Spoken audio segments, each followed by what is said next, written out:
தமிழகத்தில் கடந்த வாரம் மத்திய அமைச்சரும் பாஜக மூத்த தலைவருமான அமித்ஷா சென்னை வந்திருந்த போது தமிழக அரசியலில் முக்கிய நிகழ்வாக 2026 சட்டமன்ற தேர்தலுக்காக தமிழகத்தில் அதிமுக தலைமையில் பாஜக கூட்டணி வைத்தது. இந்த நிகழ்வில் அமித்ஷாவுடன் அதிமுக தலைவர்கள் எடப்பாடி பழனிசாமி, KP முனுசாமி, பாஜக முன்னாள் மாநில தலைவர் அண்ணாமலை உள்ளிட்டோர் உடன் இருந்தார்கள். தமிழகத்தில் அதிமுக பாஜக கூட்டணி அமைந்ததை அடுத்து திமுக மற்றும் அதன் கூட்டணி கட்சியினர் கடுமையாக விமர்சனம் செய்தார்கள். விசிக தலைவர் திருமாவளவன் அதிமுக பாஜக கூட்டணி பற்றி கூறும்போது, அதிமுக பாஜகவோடு கூட்டணி வைத்தால் நான் கட்சிகளிலிருந்தே விலகி விடுவேன் என கூறினார். இந்த கூட்டணியால் அதிமுக கட்சிக்குள்ளேயே எதிர்ப்பு நிலை உள்ளது.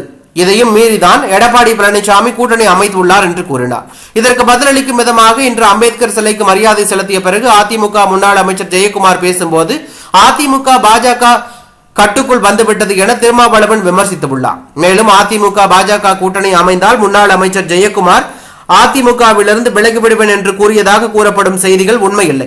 அது திட்டமிட்டு பரப்பப்படும் பொய் செய்தி. அப்படி நான் எப்போது சொன்னேன்? கனவில் கூட நினைத்து பார்க்க முடியாத செய்தியை தான் கடந்த 4 நாட்களாக மீம்ஸ் வீடியோ வாயிலாக சமூக வலைதளத்தில் ட்ரெண்ட் செய்து வருகிறார்கள். இதனால் அவர்களுக்கு வருமானம் கிடைத்தது.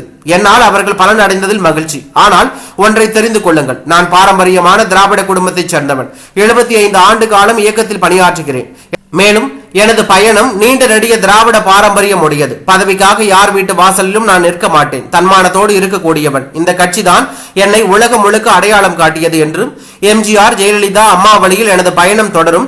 யார் வீட்டு வாசலிலும் பதவிக்காக இந்த ஜெயக்குமார் நிற்க மாட்டான். அண்ணா சொன்னது போல பதவி தோளில் போட்டுள்ள துண்டுதான் எனக்கு என்று ஜெயக்குமார் விளக்கம் அளித்துள்ளார்.